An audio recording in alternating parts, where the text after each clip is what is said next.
Fala aí, rapaziada, tudo beleza? Bom, terminei o episódio 3 do WWE Unreal, né? Eles estão chamando de WWE Surreal aqui no Brasil. E vamos às minhas percepções imediatas logo após ter assistido o episódio. Eu não vou conseguir completar os outros dois hoje, até porque eu tenho que preparar ainda o Sincerão da galera, que vai pro ar amanhã.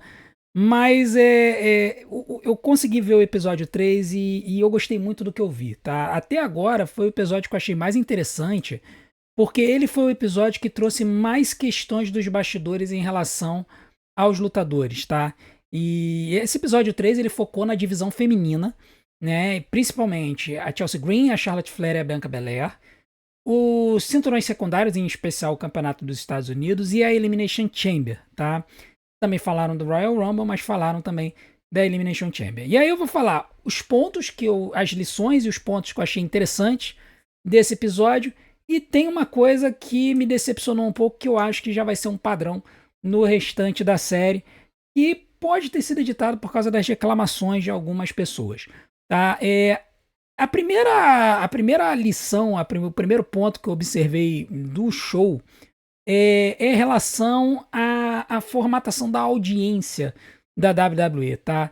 É, o Triple H, ele disse que né, 40% da audiência da WWE é feminina.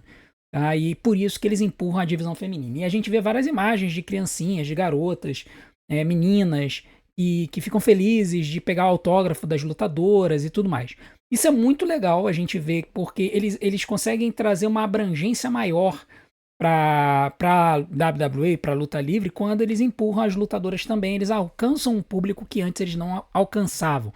Por exemplo, quando a gente estava na Attitude Era, o público era praticamente todo masculino, porque as mulheres eram utilizadas de uma forma mais sensual para atingir este público. E hoje eles abrem para todo mundo e abrem para a família inteira. Isso não se replica no nosso canal. No nosso canal, apenas 3% da nossa audiência é feminina, 97% é masculina. Mas eu acho que tem muito a ver com o fato de que a WWE só recentemente começou a ser distribuída.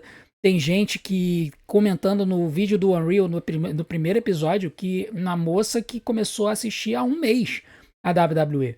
Então a gente tem visto essa nova abertura de público aqui no Brasil e eu acredito que isso vai se equilibrar um pouco mais no futuro, mas no momento realmente a audiência é muito desequilibrada aqui. Uma outra coisa que foi abordada que eu acho muito legal, né, é o segundo ponto que eu queria trazer aqui pra gente, é com relação às roupas das lutadoras. Algumas pessoas chegaram a me questionar algumas vezes em lives e tudo mais, quem providencia as roupas das lutadoras. E eu comentei, olha, as roupas são providenciadas pelas próprias lutadoras. A WWE possui um grupo de costureiras que trabalham lá. Elas podem providenciar roupas para as lutadoras, mas geralmente as lutadoras fornecem o material e elas trabalham também muito para consertar, fazer consertos nas roupas que as lutadoras usam. E aí foi interessante o contraste da Chelsea Green e da Bianca Belair, né? Porque eles mostraram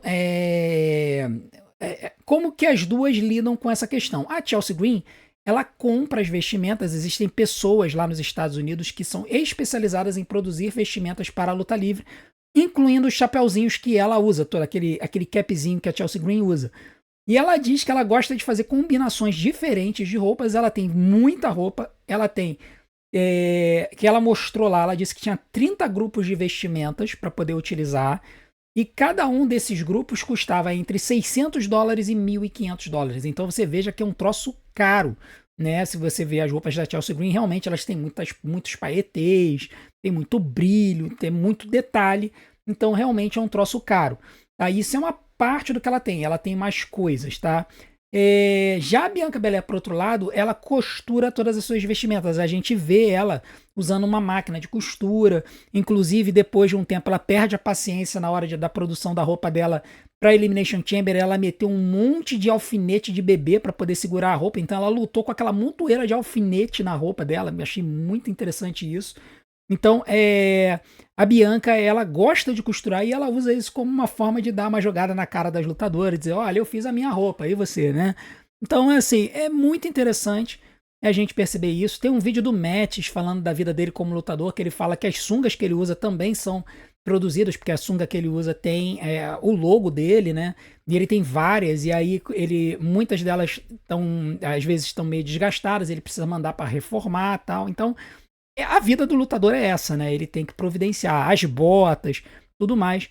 O lutador que tem que providenciar com o dinheiro que ele recebe, não é à toa. A WWE, ela não tem funcionários lutadores, ele tem contratados independentes. Ela paga um valor de contrato para essa galera tem que se virar para poder ficar bonito na televisão. Claro que a WWE ela vai dar uma orientada com relação a algumas questões da vestimenta, mas a gente percebe aí essa liberdade que as lutadoras têm, e os lutadores também, sobre como eles vão se apresentar. O episódio 3, ele também focou muito na jornada da Chelsea Green até se tornar campeã dos Estados Unidos e na jornada da Charlotte Flair até ganhar o Royal Rumble. E uma coisa que me decepcionou e que tá me decepcionando até aqui no Unreal é que eles não estão mostrando a reação dos lutadores quando ficam sabendo que eles vão vencer alguma coisa. Ou, tipo, quando eles...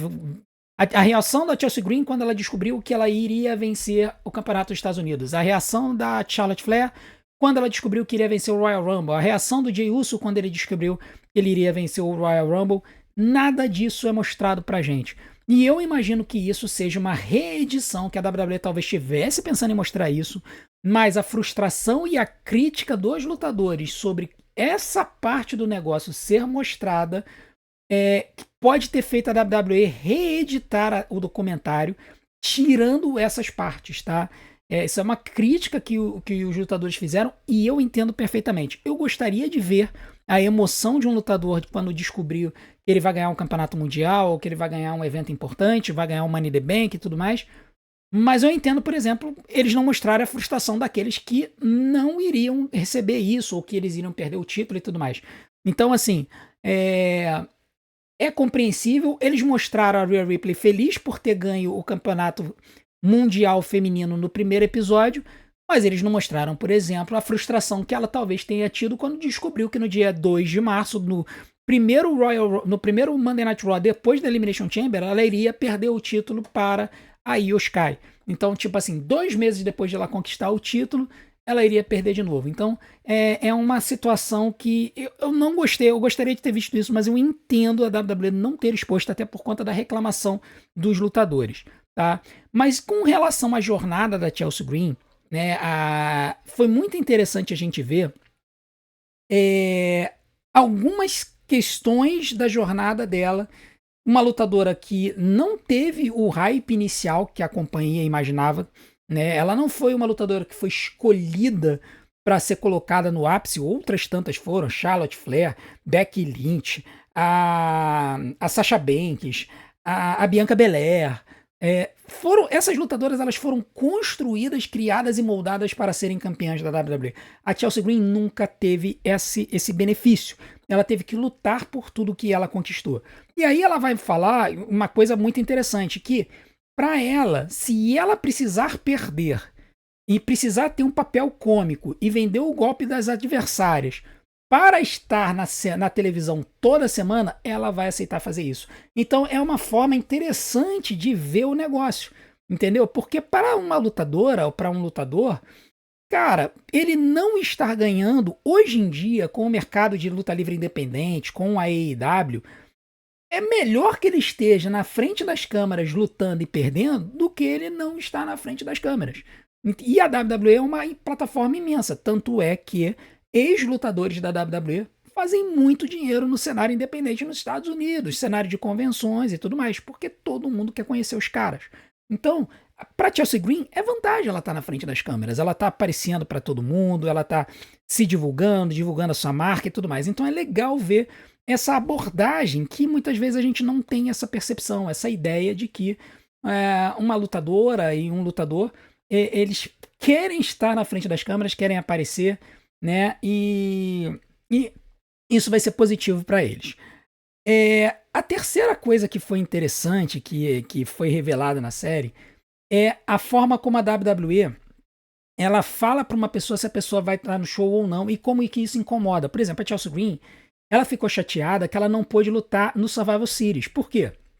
O Survival Series aconteceu na cidade natal dela, em Vancouver, no Canadá. E ela queria muito participar do show. Ela comprou 15 ingressos para família e amigos para estarem com ela no show. Só que ela descobriu que ela não iria lutar. Mas assim, não é que ela descobriu, porque a WWE não fala com a pessoa se ela não está escalada para um show. Ela simplesmente não liga. Se ela chegar e estiver escalada para um show, a WWE vai avisar. Mas se a pessoa não estiver escalada para um show, a WWE simplesmente não vai falar nada. Então é interessante por quê? Porque muitas vezes os atletas ficam no escuro. E a Chelsea ficou no escuro até em cima da hora. Quando finalmente formataram o show e ela descobriu que ela não estaria escalada para o Survivor Series, ela teve que falar com todos os amigos e ela assistiu o show de um camarote que ela adquiriu para ela e os seus parentes na arena de Vancouver, onde aconteceu o Survivor Series. E aí a câmera mostra ela meio tristinha, olhando lá para baixo, vendo as meninas lutando no War Games e tudo mais.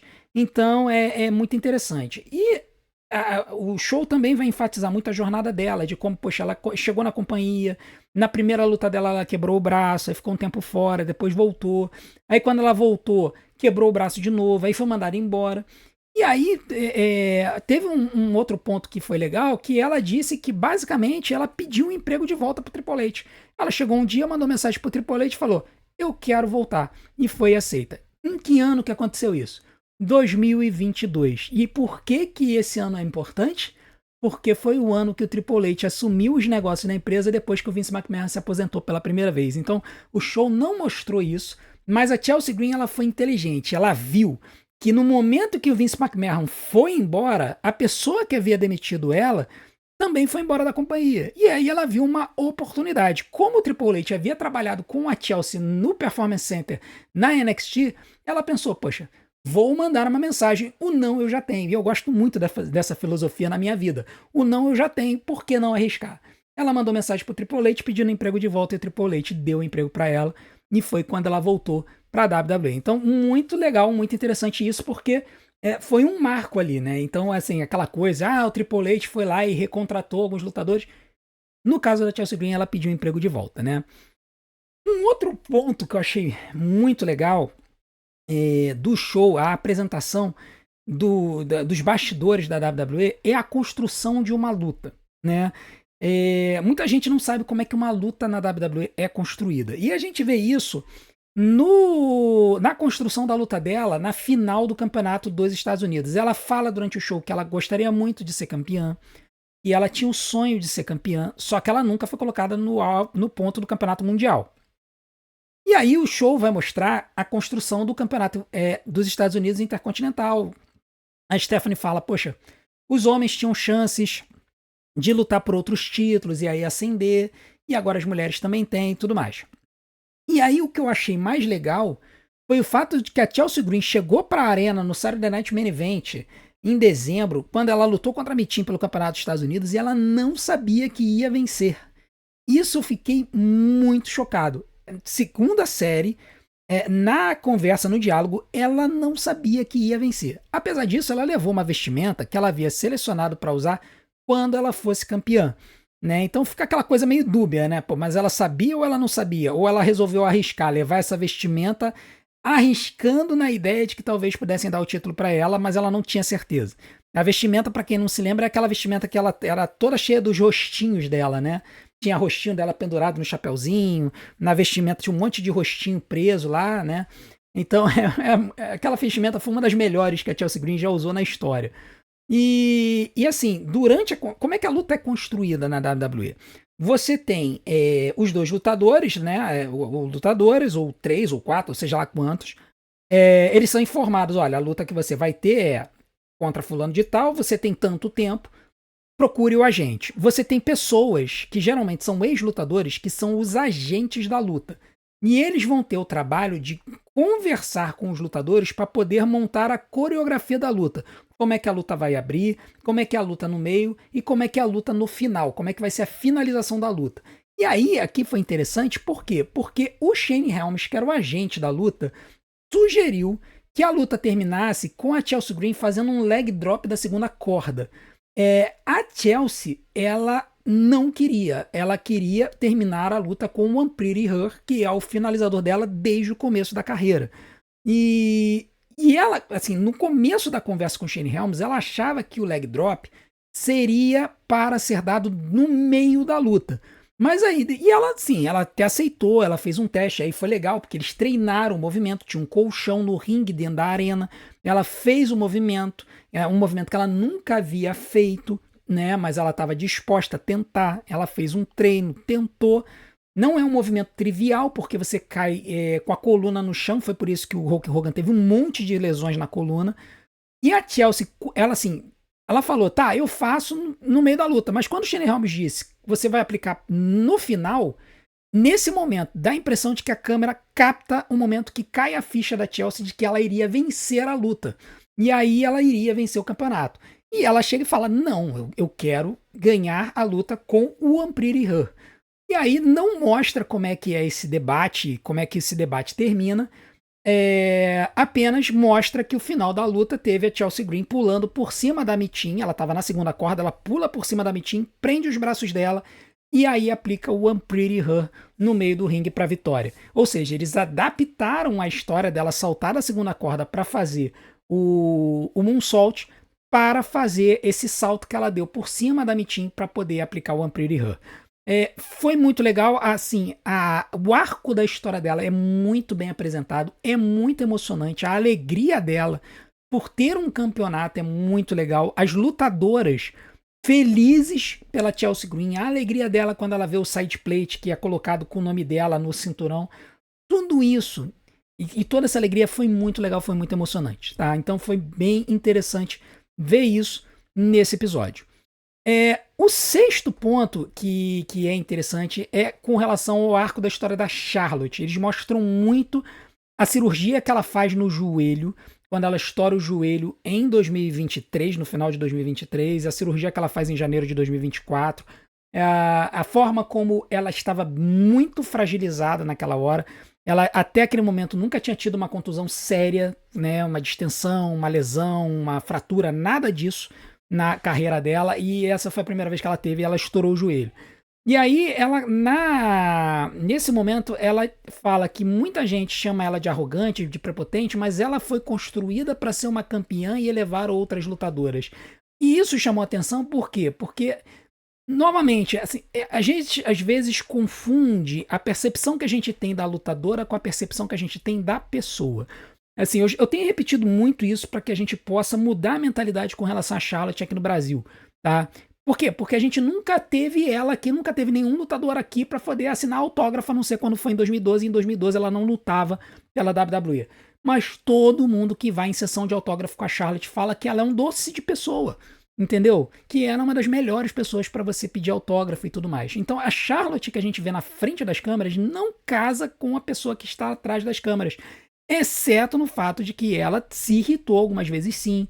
Ela teve algumas posturas duvidosas, sim, no caso da Becky Lynch, no caso da Nia Jax, no caso agora com a Tiffany Stratton no Road to WrestleMania, né, em que ela atravessou a Tiffany durante alguns momentos e se irritou, aí teve aquela duelo de promos desastroso, e no final das contas a Tiffany citou os 3 divórcios dela, que acabou fugindo do roteiro.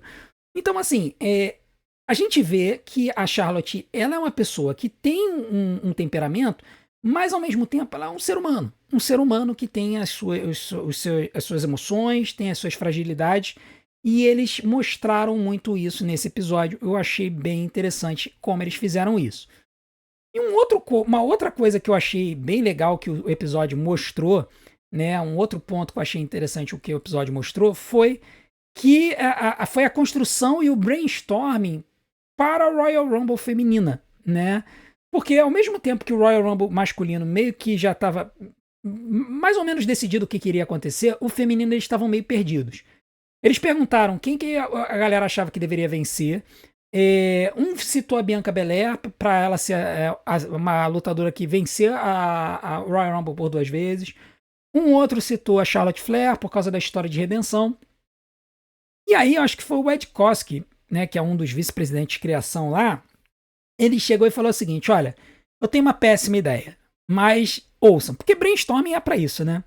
A ideia dele era a seguinte, que até o número 29, todos os lutadores se eliminassem, as lutadoras se eliminassem, sendo que as 2 últimas fariam uma eliminação dupla. Elas cairiam por cima da corda, cairiam no chão.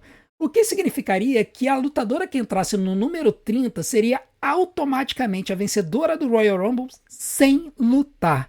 E aí, quem ele fala que seria a lutadora número 30? Chelsea Green. Cara, quando eu escutei isso, eu falei: olha, se isso acontecesse, eu ia falar muito.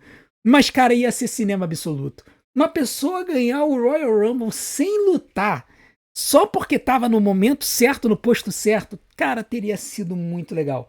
Mas eu entendo que ia todo mundo reclamar, chiar, e falar que jogaram fora Royal Rumble, que é um absurdo uma pessoa ganhar sem lutar e não sei o quê.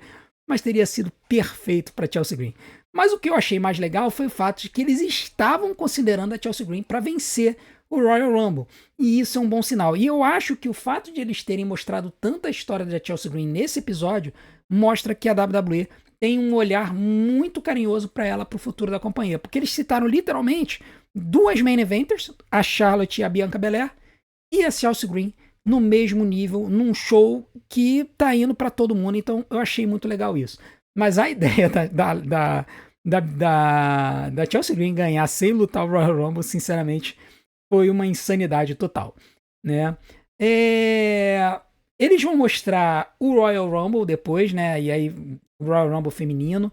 A gente vê uma conversa da Tiffany Stratton com a Charlotte Flair de boas nos bastidores, assim, normal, quase como amigas. Só que isso foi no Royal Rumble, não foi o que aconteceu depois, né? Então a gente vê que quando veio depois os problemas, aí é que deu ruim entre as duas. Mas o que eles vão falar sobre a construção da Royal Rumble e a apresentação da Royal Rumble, um detalhe interessante é que eles falam que a Chelsea Green entrou no Royal Rumble com uma rachadura no nariz, causada por um bump que ela tomou 8 dias antes.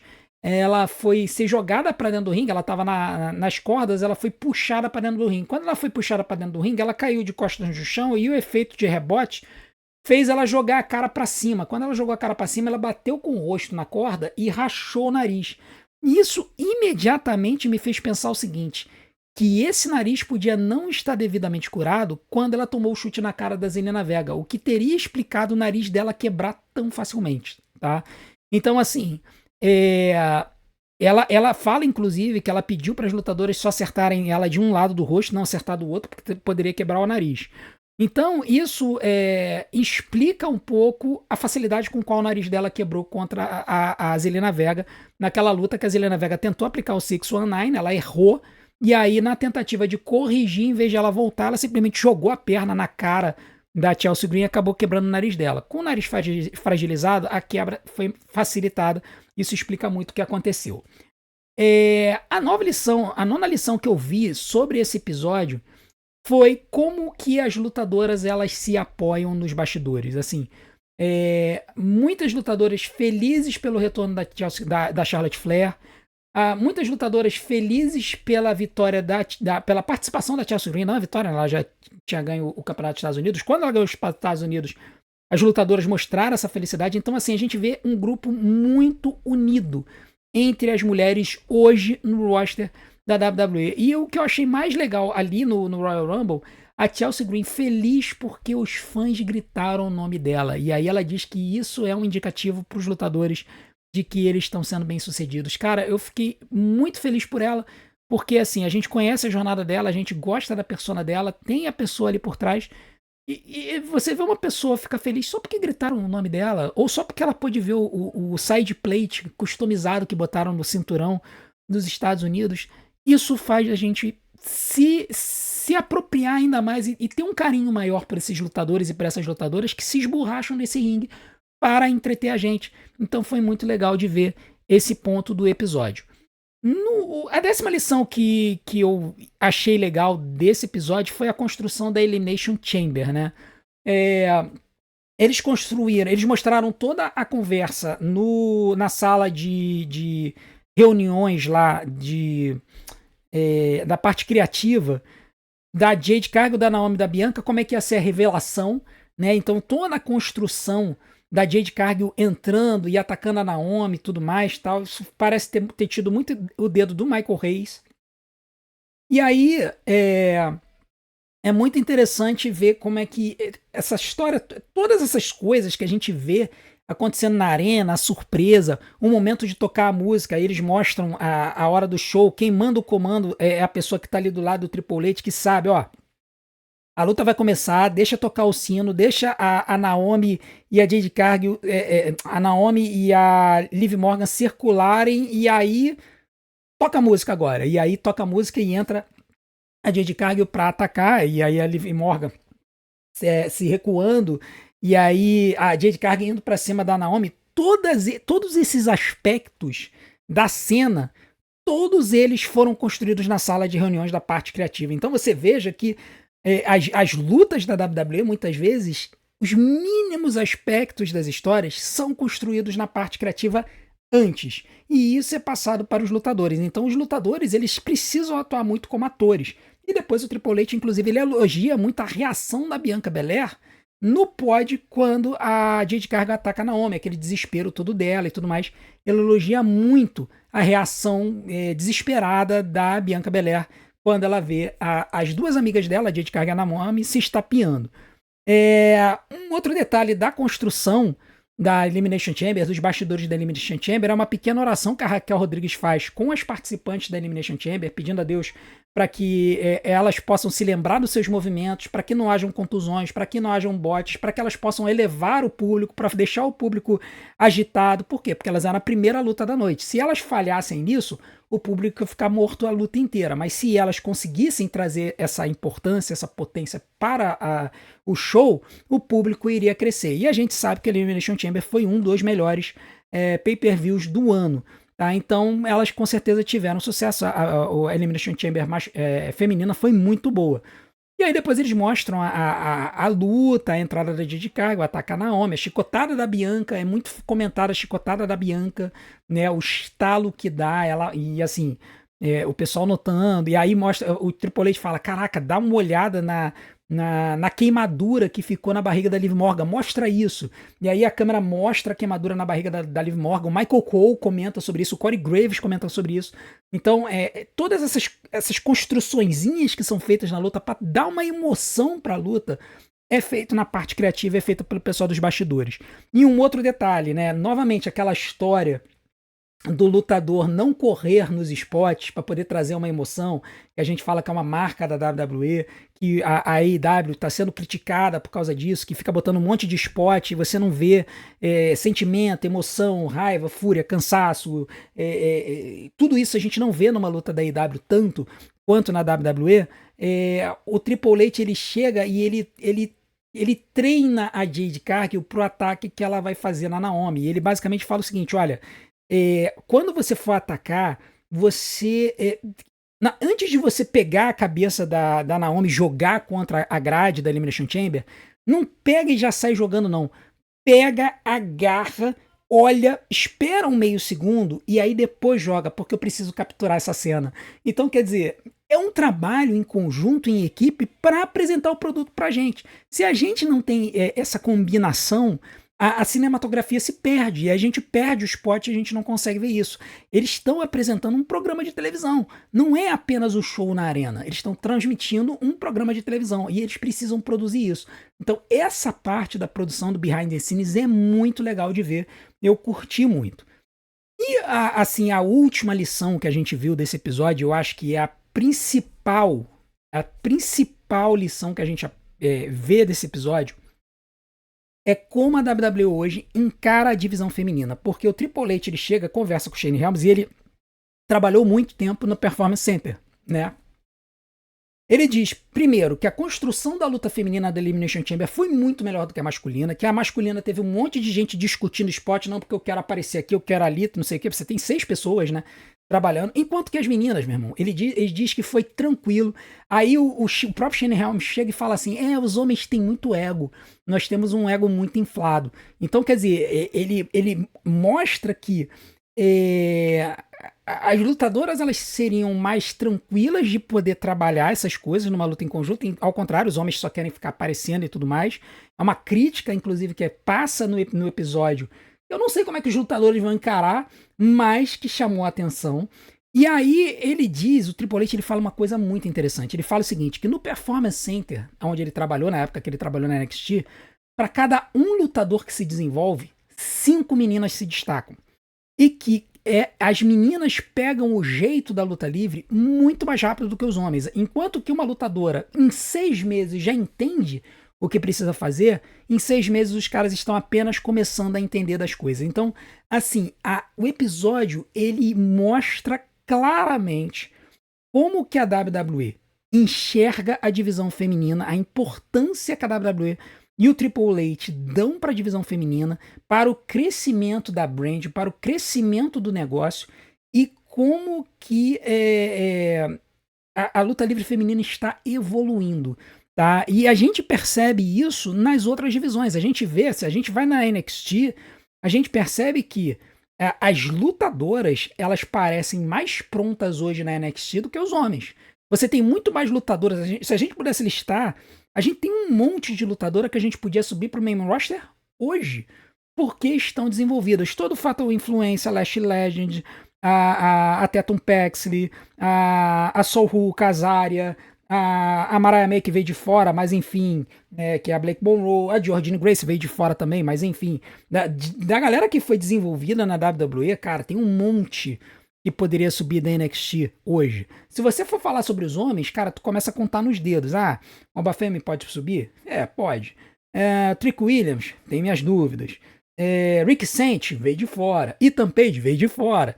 Né? Então, se você for contar a galera que é construída na WWE, são poucos os que teriam realmente condições de subir, enquanto que as mulheres têm muito mais gente. Então, esse fato do que eles estão falando mostra como que a gente está vendo um cenário futuro em que as mulheres cada vez mais vão ter mais importância no cenário da WWE e os homens que abram o olho, porque senão daqui a pouco eles vão ser ultrapassados. Beleza? Então, essas foram as minhas percepções do terceiro episódio. Eu acabei falando um pouquinho mais do que eu imaginava, porque realmente foi um episódio muito legal e eu quero saber a opinião de vocês. Botem aqui a opinião de vocês do episódio 3 nos comentários. Eu vou querer muito saber a opinião de vocês. De repente, quem sabe, alguns dos comentários de vocês apareçam no vídeo que eu farei com o resumão do Unreal pra galera do canal, na parte pública do canal. Beleza? Também vou pedir para que vocês continuem ajudando, dando aquela moral no canal. Vocês já ajudam, né, monetariamente o nosso canal, mas também ajudem assistindo os nossos vídeos. Eu vou deixar umas opções aqui na tela para que vocês possam maratonar o nosso conteúdo, tá bom? A gente se vê na próxima. Hoje eu não devo mais conseguir ver os episódios 4 e 5, porque eu tenho que preparar o Sincerão da galera para ir pro ar amanhã, mas eu acredito que agora, talvez os últimos 2 episódios eu consiga ver na quinta-feira, e aí eu devo fazer esses vídeos rapidinhos, sem edição, sem nada, para trazer a minha opinião para vocês que são membros do nosso canal. Tranquilo? Então não deixe de assistir os nossos vídeos, veja as opções aqui na tela, a gente se vê do outro lado, um grande abraço, até a próxima.